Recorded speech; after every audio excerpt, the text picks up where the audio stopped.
Naging bukas ang aktres na si Christine Reyes tungkol sa bahagi ng kanyang childhood, kung saan pansamantala siyang pinaampon ng kanyang ina. Sa interview niya sa ABS-CBN broadcaster na si Karen Davila, inamin niya na noong bata siya, ay nahiwalay siya sa mga kapatid niya, nang ipaalaga siya sa iba ng kanilang ina.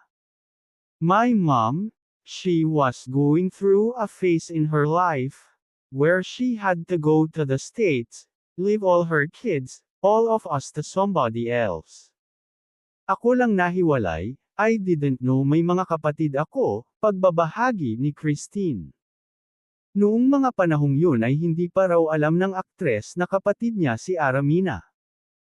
Lahad ni Christine, noong kinuha ako ng mom ko, I was already 6 or 7, but she told me from time to time when I was a baby pa, she'd get me daw pero syempre I don't know na.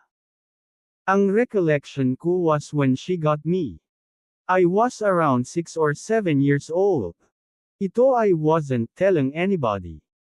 It was a major thing pala, kasi for the longest time mom got me, hindi ako nagsasalita when I was a child, never. Ani Christine, hindi naman daw siya totally hindi makasalita, pero pinili na lang niyang huwag.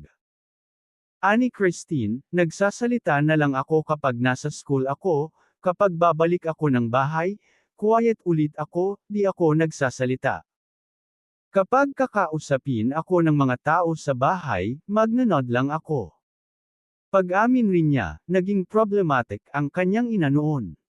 I would say she was very problematic that she couldn't handle her children to take care of.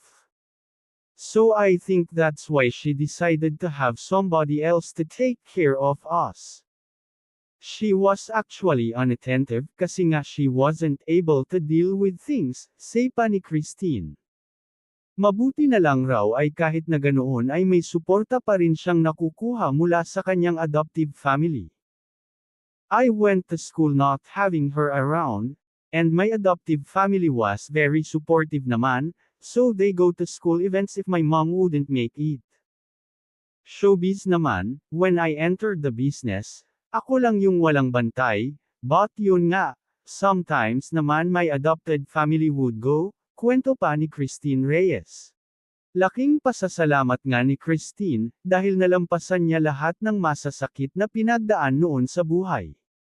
At ngayon, masaya na ang aktres, kasama ang kanyang boyfriend, na si Marco Gumabaw.